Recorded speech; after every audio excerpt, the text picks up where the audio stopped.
So hello guys, स्वागत है आपका टेक कोड फॉर यू में। ये एक नई प्लेलिस्ट होने वाली है जावा ट्यूटोरियल की। अगर आपको पूरी जावा सीखनी है तो आप कृपया इससे जुड़ रहे हैं। तो ये एक पहला ट्यूटोरियल वीडियो है और आज हम लोग स्टार्ट करेंगे जावा का basic structure. Hello world program से हम लोग स्टार्ट करेंगे और पूरी लास्ट तक जाएंगे, तो आप कृपया चैनल में बने रहें। तो स्टार्ट करते हैं। अगर आपको अपने सिस्टम में जावा चलानी है तो आपको दो चीज इंस्टॉल करना होगा। फर्स्ट फर्स्ट है आपका वीएस कोड। आपको वीएस कोड इंस्टॉल करने का होगा पहला। ये आपका डाउनलोड लिंक है। यहाँ पे आप क्लिक कीजिएगा डाउनलोड फॉर विंडोज, तो ये आपको डाउनलोड कर देगा और मैं ये लिंक डिस्क्रिप्शन में दे दूंगा। अगर आपको डाउनलोड करनी है अच्छे से तो आप यहाँ पे डाउनलोड कर सकते हैं। ये एक आईडी है जहां आप कोड लिखेंगे। वीएस कोड बेसिकली एक आईडी है, आईडीई है, जहां आप कोड लिखेंगे। और कोड को रन कराने के लिए हम लोग को जरूरत पड़ता है कंपाइलर का। तो कंपाइलर जावा को जो रन कराता है उसको बोलते हैं जेडीके। तो यहाँ पे आपको मैं ये भी लिंक दे दूंगा डिस्क्रिप्शन में। आप यहाँ पे जेडीके डाउनलोड कर सकते हैं। तो अगर आपके पास लिनक्स है तो यहाँ लिनक्स के बहुत सारे डाउनलोड लिंक्स हैं, आप यहाँ देख सकते हैं। यहाँ पे मैक ओएस के लिए भी है। अगर आपके पास मैक ओएस तो आप मैक ओएस के भी कर सकते हैं। मेरे पास बेसिकली विंडो है तो मैं विंडो में ये वाला इंस्टॉल करूंगा। आप लोग को भी इंस्टॉल करना है तो आप ये वाला इंस्टॉल करें, सेकंड ऑप्शन को, विंडो एक्स4 इंस्टॉलर। आप इसको इंस्टॉल करेंगे, इंस्टॉल हो जाएगा। आपको कुछ नहीं करना है। दोनों वीएस कोड और आपका जेडीके दोनों आप सिंपली इंस्टॉल कर लीजिए। आपको कुछ नहीं करना है। सिंपली जैसे आप गेम इंस्टॉल करते हैं या कुछ ऐप या सॉफ्टवेयर इंस्टॉल करते हैं या वीएलसी या क्रोम, वैसे इंस्टॉल कर लीजिए। आप कुछ फर्क नहीं पड़ेगा। ठीक है। वीएस कोड इंस्टॉल होने के बाद आपको ऐसा एक इंटरफेस दिखेगा। बेसिकली ऐसा इंटरफेस नहीं दिखेगा। आपको यहाँ बहुत सारा नोट्स दिया रहेगा। बेसिकली बहुत सारा यहाँ पे नोट्स दिया रहेगा, क्या क्या अनफंड। तो आपको बेसिकली ये वाला आइकन पर क्लिक करना है। ये वाला आइकन आइकन पे क्लिक करने के बाद आपको यहाँ पे आके एक न्यू फाइल पे क्लिक करना है। और न्यू फाइल पे क्लिक कीजिएगा तो आपका ऐसा एक फाइल बन जाएगा। और जावा में एक्सटेंशन हम लोग लगाते हैं डॉट जावा। एक्सटेंशन क्या होता है कि सपोज एक फाइल नेम है, यहाँ पे मेरा फाइल नेम है एबीसी। तो एबीसी डॉट जावा। अगर आपका इमेज होता है तो वहां होता है कुछ भी नाम डॉट जेपीजी डॉट जेपीईजी, कुछ भी होता है। अगर आपको कोई गाना है, वीडियो है तो MP4 MP3 ऐसा होता है। तो जावा फाइल हमेशा एबीसी डॉट जावा। एबीसी आपका फाइल है, आप यहाँ कुछ भी डाल सकते हैं। तो मैं यहाँ बेसिकली एबीसी डाला हूँ, तो एबीसी डॉट जावा। ठीक है। तो अब हम लोग यहाँ स्टार्ट करते हैं बेसिक स्ट्रक्चर ऑफ जावा। आज हम लोग बेसिकली एक स्मॉल कोड लिख के लिखेंगे हेलो वर्ल्ड का, और मैं आपको बताऊंगा कि उसमें है क्या क्या। तो जो जावा है ये हमारा प्योर ऑब्जेक्ट ओरिएंटेड लैंग्वेज है।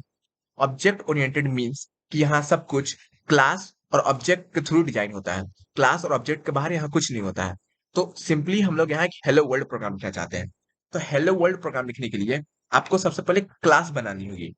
क्लास बनाने के लिए आपको कुछ नहीं करना पड़ता है, एक लिखना पड़ता है क्लास। क्लास और एबीसी। क्लास, इसका मतलब कि आप क्लास बना रहे हैं। और एबीसी मेरा नेम है। आप यहाँ नेम में कुछ भी डाल सकते हैं। आप यहाँ नेम में डाल सकते हैं कुछ भी। सपोज आपको डालना है XYZ XAB, कुछ भी डालना है। तो एबीसी बेसिकली आपका नाम है। उसके बाद आपको एक कर्ली ब्रैकेट ओपन करना पड़ता है, क्योंकि आप कोड कर्ली ब्रैकेट के अंदर लिखेंगे। आप क्लास यहाँ डिक्लेयर कर दिए पर कोड कर्ली ब्रैकेट के अंदर लिखाता है। ठीक है। तो सपोज हम लोग को एक हेलो वर्ल्ड प्रिंट करना है। तो जावा में क्या होता है, एक डिफॉल्ट फंक्शन होता है। ये है मेरा डिफॉल्ट फंक्शन। इसको लिखने का तरीका होता है पब्लिक स्टैटिक वॉइड मेन। और ये स्ट्रिंग आर्क्स ये एक आर्गुमेंट लेता है, ये आपको आगे पता चल जाएगा। तो बेसिकली ये जो पब्लिक स्टैटिक वॉइड मेन है, ये मेरा एक डिफॉल्ट फंक्शन है। अगर आपको जावा में आगे आप पढ़ेंगे तो आपको समझ में आएगा कि जावा में कोई भी फंक्शन को रन करना है तो वो फंक्शन का मतलब उसको ऑब्जेक्ट के थ्रू कॉल करना पड़ता है और ऑब्जेक्ट क्लास का बनता है। बेसिकली थोड़ा लंबा प्रोसेस होता है, आप उस पर भी ध्यान ना दीजिए। इसमें क्या होता है कि ये डिफॉल्ट है।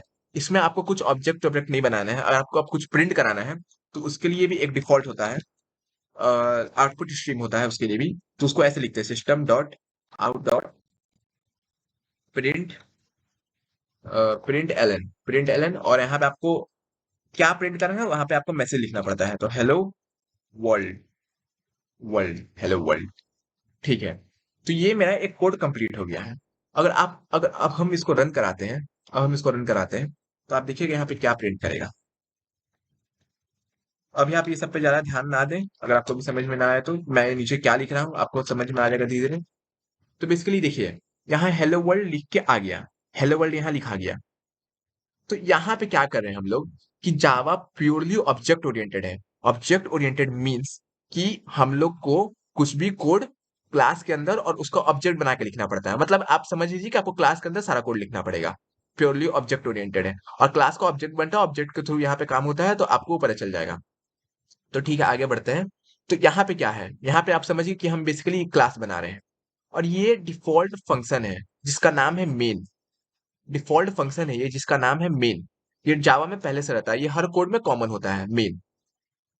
यहाँ पे क्या होता है, ये जो पब्लिक है, पब्लिक मेरा विजिबिलिटी मोड होता है। इसका मतलब पब्लिक मतलब ये विजिबल है हर जगह से। जावा में क्या होता है कि बहुत सारे पैकेजेस होते हैं और पैकेजेस में बहुत सारे अलग अलग क्लास होते हैं। तो यहाँ पे क्या है, जो पब्लिक मतलब होता है कि ये हर पैकेज में विजिबल होगा। दो क्लास के बीच में भी इसका विजिबिलिटी होगा, मतलब दूसरा क्लास भी इसको देख सकता है। वो कैसे वो पैकेज को कैसे जोड़ते हैं वो मैं आगे आपको बताऊंगा। बट आप समझ लीजिए कि पब्लिक है तो ये विजिबल है हर तरह से, इसको कोई भी देख सकता है। स्टैटिक मतलब क्या होता है कि ये जो आपका फंक्शन है, ये इंडिपेंडेंट फंक्शन है। इसमें क्या हुआ कि ये फंक्शन का मेन फंक्शन का हमको ऑब्जेक्ट बनाने का, ऑब्जेक्ट के थ्रू कॉल करने का कोई जरूरत नहीं है, बिकॉज ये स्टैटिक है। अगर मुझे कोई फंक्शन को स्टैटिक बनाना होगा, सॉरी, अगर मुझे कोई फंक्शन को इंडिपेंडेंट बनाना होगा तो मैं उसको स्टैटिक बना दूंगा। स्टैटिक मतलब ये फंक्शन आपका इंडिपेंडेंट है। वॉइड मतलब क्या होता है यहाँ पे, वॉइड मतलब कि आप जो आपका जो ये मेन फंक्शन है ये कुछ रिटर्न नहीं करेगा। जावा में क्या होता है कि दो टाइप का फंक्शन होता है। एक होता है वॉइड फंक्शन जो कि कुछ रिटर्न नहीं करता है। एक होता है आपका रिटर्न मतलब एक होता है आपका रिटर्न फंक्शन जो कि कुछ रिटर्न करता है वैल्यू। बट यहाँ वॉइड है, वॉइड मतलब कुछ रिटर्न नहीं करेगा। अगर आप बिगिनर्स हैं और आपको नहीं समझ में आ रहा है मैं क्या बोल रहा हूँ, तो आप ज्यादा प्रेशर ना लें। एक दो बार वीडियो को वापस देखें, आपको आइडिया लग जाएगा थोड़ा बहुत कि मैं क्या बोलना चाहता हूँ। 100% तो नहीं लगेगा पर थोड़ा बहुत लग जाएगा। तो बेसिकली यहाँ जावा में कोई भी चीज कितना भी आपको कुछ भी कोड लिखना है तो आपको क्लास के अंदर लिखना पड़ता है। ये क्लास बनाइए और एक कर्ली ब्रैकेट डालिए दो, एक आपको ओपनिंग कर्ली ब्रैकेट, एक यहाँ पे लास्ट आपका क्लोजिंग कर्ली ब्रैकेट। ये आपका ओपनिंग है, ये आपका क्लोजिंग है। और ये ब्रैकेट के बीचों बीच आपको जितना कोड लिखना है आप लिख सकते हैं। इतना समझ गए। और ये पब्लिक स्टैटिक वॉइड मेन ये आपका डिफॉल्ट फंक्शन है जिसका नाम है ये फंक्शन का मेन। पब्लिक मतलब होता है कि इसका विजिबिलिटी पब्लिक है, मतलब ये हर जगह से विजिबल है। स्टैटिक मतलब ये इंडिपेंडेंट फंक्शन है। इसको हम लोग बिना ऑब्जेक्ट के थ्रू भी कॉल कर सकते हैं। और बिना ऑब्जेक्ट के थ्रू भी क्या, ये बिना ऑब्जेक्ट के थ्रू ही कॉल होता है। स्टैटिक है, बिना ऑब्जेक्ट के कॉल हो जाएगा ये। अगर फंक्शन को इंडिपेंडेंट बनाना होगा मुझे तो मैं वहां स्टैटिक लिखूंगा। वर्ड मतलब कि ये कुछ रिटर्न नहीं दे रहा है। बस आप लिख दीजिए आपको क्या करना है, बस आपको रिटर्न कुछ नहीं करना है। और ये एक आर्गुमेंट है स्ट्रिंग टाइप का, ये आपको आगे समझ में आ जाएगा। ये क्या है, ये बेसिकली क्या है कि आपका सिस्टम एक डिफॉल्ट क्लास है। ये आपका एक डिफॉल्ट क्लास है जो कि आपका आउटपुट स्ट्रीम से कनेक्ट करता है। आउटपुट स्ट्रीम क्या होता है कि आप यहाँ कुछ भी मैसेज लिखिएगा तो आपका नीचे यहाँ पे दिखा देगा। तो इसको बोलते हैं आउटपुट स्ट्रीम, कि आप कुछ लिखे, वो आपका आउटपुट जनरेट कर दिया। आउटपुट मतलब कि आपको वो दिखने मिलेगा, आपको दिखेगा कि क्या चेंज हो रहा है प्रोग्राम में। तो ये होता है आउटपुट। तो ये एक सिस्टम क्लास है जो कि आउटपुट स्ट्रीम से जुड़ता है। और ये मेरा आउट है तो आउटपुट स्ट्रीम ये है। और प्रिंट बेसिकली हम लोग लिखते हैं प्रिंट कराने के लिए कोई भी चीज को। आप यहाँ एक एलन कर दीजिएगा, प्रिंट एलन कर दीजिएगा तो बेसिकली आपका एलन मतलब कि आप ये दूसरा लाइन में लिखेगा। मतलब क्या होगा कि प्रिंट एलन करके आप एक और यहाँ पे लिख दीजिएगा। यहाँ पे सपोज प्रिंट एलन करके मैं एक और कुछ लिख देता हूँ, यहाँ पे दो बार सपोज मैं हेलो वर्ल्ड लिख देता हूँ और इसको मैं रन कराता हूँ। प्रिंट एलन का मैं आपको यूज बता रहा हूँ कि यहाँ पे मैंने प्रिंट एलन लिखा हुआ है। तो अब मैं यहाँ पे रन कराऊंगा तो आप देखेंगे कि हेलो वर्ल्ड, एक हेलो वर्ल्ड ऊपर हुआ है प्रिंट और एक हेलो वर्ल्ड मेरे दूसरे लाइन में हुआ है। बट अगर आप यहाँ एलन हटा देंगे, एलन बेसिकली लाइन को रिप्रेजेंट करता है, तो आप यहाँ एलन हटा देंगे सपोज, तो अब आप देखिए, अब आप देखिएगा अगर, तो अब आप देखिए ये हेलो वर्ल्ड दोनों एक लाइन में एक साथ एकदम गंदा तरह से प्रिंट हो गया है। तो इसलिए हम यहाँ एलन लगाते हैं कि दोनों अलग अलग लाइन में मेरा प्रिंट हो। तो बेसिकली प्रिंट एलन का काम ये है। ठीक है, होप सो आपको इतना समझ में आ गया होगा।